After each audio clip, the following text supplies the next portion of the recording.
আপনাকে যদি এরকম ডাকা হইতো একটা ক্যামেরা পাওয়া যাইতো কিনা সন্দেহ। আপনি তো একটা একটা হ্যাঁ মন্ত্রণালয় বলেন, বিশেষ একটা অসুবিধা নেই। মন্ত্রণালয়ের দায়িত্বে একটা না, আমি দুইটা মন্ত্রণালয়ের দায়িত্বে। আমরা এই জন্য আইন শৃঙ্খলার বিশেষ করে আমাদের ঢাকা জেলার সাভারে আজকেও সকালে ধামরাই একজন আজকে মার্ডার একজন খুন হয়েছে এবং ব্যাপক গত অবনতি 23 তারিখে আপনি জানেন যে একজনের বাসায় ঢুকে 3 রাউন্ড গুলি করেছে, তিনি একজন এর সাথে একটু অ্যাড করতে চাই এছাড়া এই পার্শ্ববর্তী ধামরাইতে একজনকে কুপিয়ে দিনের দুপুরে তার স্ত্রীর সামনে কুপিয়ে হত্যা করা হয়েছে এবং এই সাভারে এই এই এই এই যে যে আমি বুঝতে পারছি, যেহেতু আমি তো জানি জিনিসটা।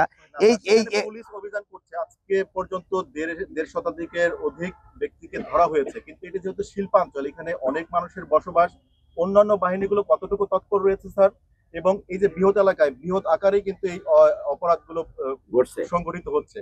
এই ক্ষেত্রে স্যার আপনি অন্যান্য বাহিনীকে আর কি ধরনের পরামর্শ দিচ্ছেন বা তারা কতটুকু এখানে এই এলাকায় শুধু এইটা না যে এটা কি এলাকা যে বলে শিল্প এলাকা, এই জন্য ধরেন এটা অনেক দিন যাবত কেটে শিল্পেরও একটা কিন্তু অনেক সমস্যা ছিল এখানে। গার্মেন্টস নিয়ে কিন্তু অনেক বড় একটা সমস্যা কিন্তু আমরা ফেস করছি।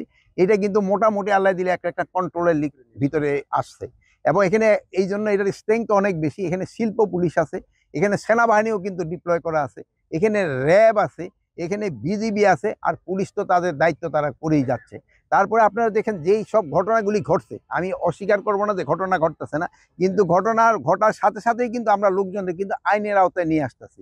এগুলি জন্য আমি আপনাদের কাছে একটু অনুরোধ করব, আপনারা একটু জনসচেতনতা বৃদ্ধি করতে হবে। কথা শেষ করে নেই, জনসচেতনতা একটু বৃদ্ধি করতে হবে।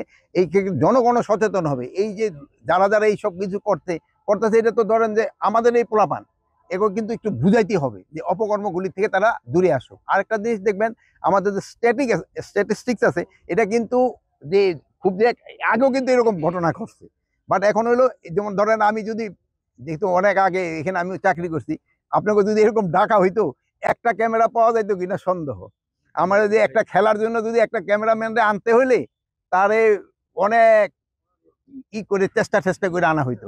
বাট এখন যেহেতু মিডিয়ার যুগে একটা জিনিস খুব তাড়াতাড়ি সবাই জানতে পারে, এটা কিন্তু সবাই উপকার হচ্ছে, আমাদের উপকার হচ্ছে, আমরাও কিন্তু সাথে সাথে কিন্তু এই লোকগুলি নিয়ে আসতে